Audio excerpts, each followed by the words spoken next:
I guess that means we'll be heading back to town? Ayaka asked, turning her head to look at each one of the people in the group.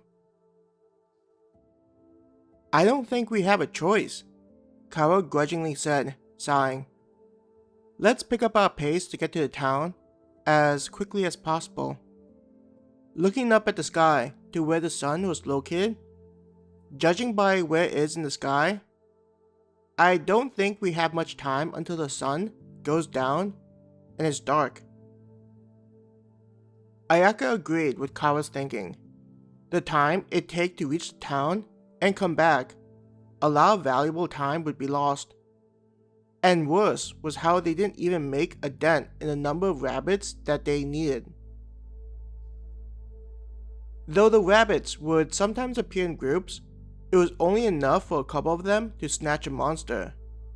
Then there was the effort needed to find another group of the creatures.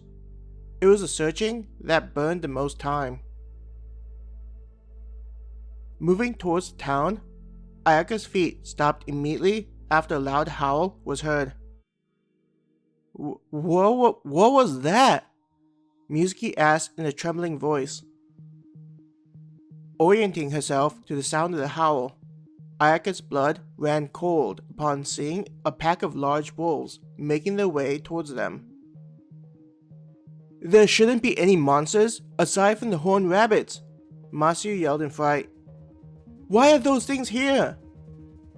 His voice dripping with fear of the new monsters that were clearly stronger than horned rabbits that they fought against.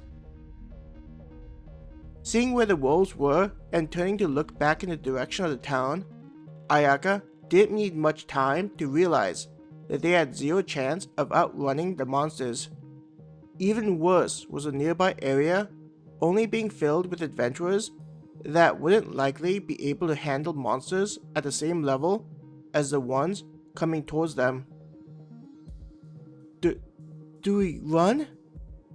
Mizuki's shaky voice asked the group. We wouldn't make it even if we tried, Kawa said in an equally scared voice. What are we going to do then? Masio looked to Kawa as though hoping the older woman had a plan. Seeing how everyone was panicking, Ayaka tried to battle the inner turmoil inside of her. We're going to have to try to fight them off. Masio's face whipped towards her. Are you kidding? What chance do you think we have against those things? Ayaka's eyes were locked on the numerous wolves making their way towards them. As though, having some kind of strategy, the monsters began to fan out. It was as if they were trying to block any avenue for escape. Counting each of the wolves, she could see that there were 8 of them. The one in the middle was slightly larger, making her think that was the leader of the group.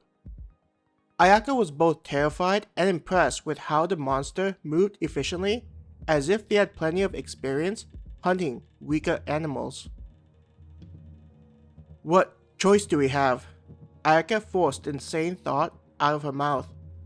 She was fully aware of how stupid she sounded by suggesting they fight against a numerically superior enemy, not even counting how much stronger the creatures were compared to a small group of new adventurers. I mean, we can't run, but if we don't do anything, then we'll just be eaten. I'd rather try and fight those things and avoid being an early dinner than to just wait for them to eat us. Makes sense to me. Kara stumbled over her words, but recognizing that Ayaka was correct. I can't believe we're doing this. Masio whined, but still raised his tonfas in front of him, his arms trembling with the knowledge that their struggle was likely hopeless. Do you think we can win? Mizuki asked a friend, searching for reassurance. Ayaka was quiet for a moment before she moved her naginata, gripping her weapon in both hands in front of her. That's what I plan on doing, she said through gritted teeth.